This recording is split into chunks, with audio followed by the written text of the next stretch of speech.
حضرت ام ہانی رضی اللہ عنہ فرماتی ہیں، ایک مرتبہ حضور اکرم صلی اللہ علیہ وآلہ وسلم تشریف لائے۔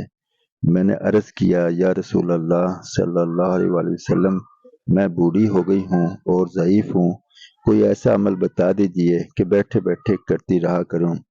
حضور اکرم صلی اللہ علیہ وسلم نے ارشاد فرمایا، سبحان اللہ 100 مرتبہ پڑھا کرو، اس کا ثواب ایسا ہے گویا تم نے 100 غلام آزاد کیے، اور الحمدللہ 100 مرتبہ پڑھا کرو، اس کا ثواب ایسا ہے گویا تم نے 100 گھوڑے ماں سامان لگام وغیرہ جہاد میں سواری کے لیے دے دیے۔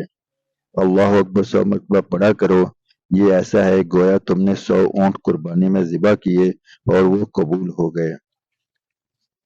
اور لا الہ الا اللہ 100 مرتبہ پڑھا کرو، اس کا ثواب تو تمام آسمان اور زمین کے درمیان کو بھر دیتا ہے، اس سے بڑھ کر کسی کا کوئی عمل نہیں جو مقبول ہو۔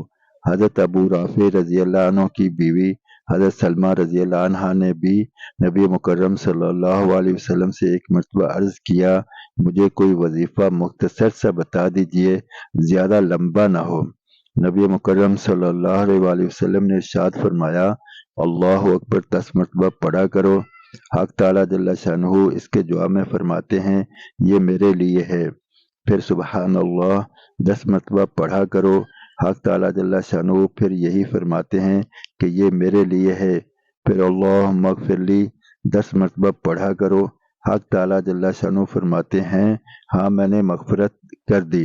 10 مرتبہ تم اللہم اغفر لی کہو، 10 مرتبہ حق تعالیٰ جل شانہ فرماتے ہیں، میں نے مغفرت کر دی۔